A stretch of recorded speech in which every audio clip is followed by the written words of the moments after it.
আমাদের বর্তমান বৈশ্বিক পরিস্থিতিতে আমাদের সবার সাথে একটা ভারসাম্যপূর্ণ সম্পর্ক রাখতে হবে। কিন্তু বর্তমান যে বিশ্বের যে রাজনীতি, সেখানে আসলে একই সঙ্গে চীন, আমেরিকা এবং ভারতের সাথে সম্পর্কে ভারসাম্য রাখাটা কতটা সহজ কিংবা কঠিন?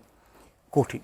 এবং ছোট ছোট রাষ্ট্র, এবং আগেই মানুষ খেপে উঠবে, ছোট রাষ্ট্র মানে কি, ভৌগোলিকভাবে ছোট রাষ্ট্র যেগুলো আছে, বা যেগুলো হচ্ছে যে এখানে হচ্ছে আপনার সম্পদ যেগুলো আছে, বা আপনার প্রচুর এখানে হচ্ছে যে আপনার অর্থ এখানে যে যাদের কাছে নেয়, সেই সব দেশগুলো যারা অন্য দেশের উপর তাদের প্রযুক্তির জন্যে বা অর্থায়নের জন্য নির্ভরশীল, বাংলাদেশ যেমন এদের মধ্যে একটি দেশ, তো তাদের উপর কিন্তু সবসময় চাপটা বেশি থাকে। যে বাংলাদেশে একটা বাংলা ভাষায় একটা কথা আছে, গরিবের বউয়ের সব দোষ। তো এখন হচ্ছে অনেকটা ঠিক আছে যে আপনি ঠিকই বলেছেন, $155 বিলিয়ন চীন এবং ভারতের মধ্যে যদি ব্যবসা হয়, তখন ভারতীয়দের কিন্তু মাথায় টনক নড়ে না। যখন ছোট ছোট মানে ভৌগোলিকভাবে ছোট ছোট রাষ্ট্রগুলো যেমন ভুটান, নেপাল, শ্রীলঙ্কা, মালদ্বীপ বা বাংলাদেশে যখন চীনের সাথে ব্যবসা বাণিজ্য হয়, তখন হচ্ছে ভারতীয় এখানে আপনার নিরাপত্তা এখানে বিশ্লেষকরা বা প্রাক্তন যারা অ্যাম্বাসেডার, বিশেষ করে হাই কমিশনার যারা ভারতীয় যারা বাংলাদেশে ছিল,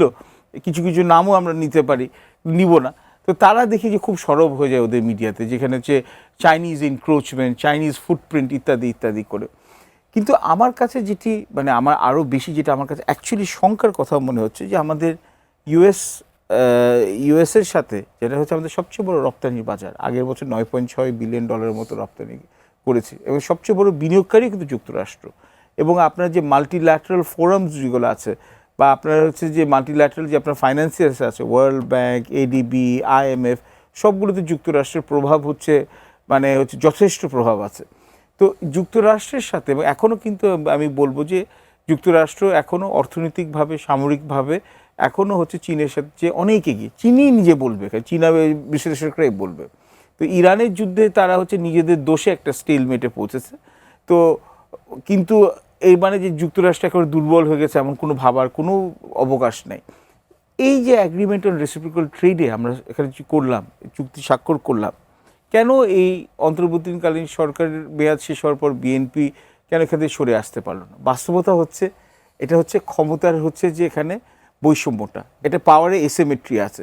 যে সুপার পাওয়ার, তার সাথে যখন আপনি এখানে যে রপ্তানি নির্ভরশীলতা আপনার আছে, তার বিনিয়োগ নির্ভরশীলতা আছে, বা তার কাছে আপনি ওয়ার্ল্ড ব্যাংক, আইএমএফে তার সুপারিশে আপনি লোনগুলো পাবেন, তখন কিন্তু অবশ্যই আপনাকে মানে আপনাকে গিভ বেশি করতে হবে, টেক কম করতে হবে।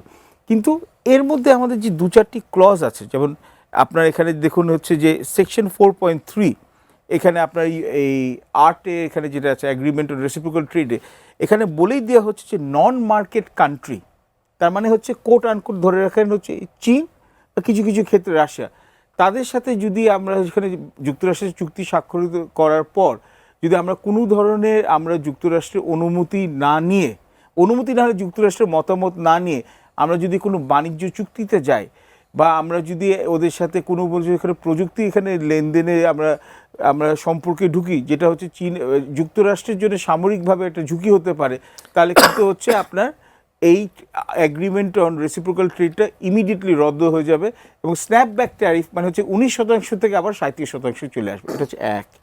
2, আপনি কিছু আপনারা এটাও জানেন যে জাস্ট 1 মাস আগে আমরা তো মনে করি চুক্তি আমরা এখানে সাইন করে ফেলেছি, বোয়িং কিনছি, তারপর $3.5 বিলিয়ন দিয়ে, $3.4 বিলিয়ন দিয়ে আমরা কটন, সয়াবিন, এই আপনার তারপরে যে এলপিজি এগুলো দিচ্ছি। তো যুক্তরাষ্ট্রকে কোনো মতো ম্যানেজ করা গেছে। যুক্তরাষ্ট্র কী করলো, ওরা 10% এখানে ট্যারিফ দিয়ে দিল হচ্ছে সেকশন 301 নামে, যে ফোর্স লেবার। তার মানে হচ্ছে আমাদের কিছু আমদানি হচ্ছে বিদেশ থেকে, বিশেষত কোট আনকোট চীন থেকে, যেখানে হচ্ছে যে আপনার এখানে শ্রমিকদেরকে এখানে তাদের ইচ্ছার বিপরীতে এখানে কাজ করানো হচ্ছে। তার মানে মূলত এখানে এই ইন্ডিকেশনটা হচ্ছে জিজিয়াং প্রভিন্সে উইগর মুসলমানদেরকে উইগর লেবার ফোর্স প্রোটেকশন অ্যাক্টে।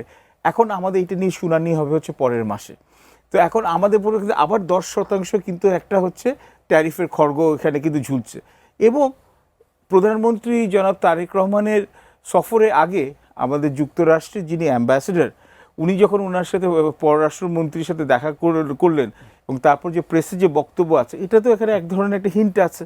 এবং আপনি কিন্তু আবার ভুললে চলবে না যে যখন ওনার আমাদের যে বর্তমান যুক্তরাষ্ট্রের যে অ্যাম্বাসেডার বাংলাদেশে, ওনার যখন সেনেটে কনফার্মেশন হিয়ারিং হচ্ছিল, তখন কিন্তু ওনাকে জিজ্ঞেস করা হচ্ছে যে তুমি চীনা যে ফুটপ্রিন্ট বাড়ছে বাংলাদেশে, তুমি এটাকে কিভাবে ঠেকাবে। তো দেখুন ওনার কিন্তু মিশন কিন্তু অলরেডি ব্রিফ করা আছে, এটা তো আমরা ওপেনলি আমরা দেখতে পারি মিডিয়াতে।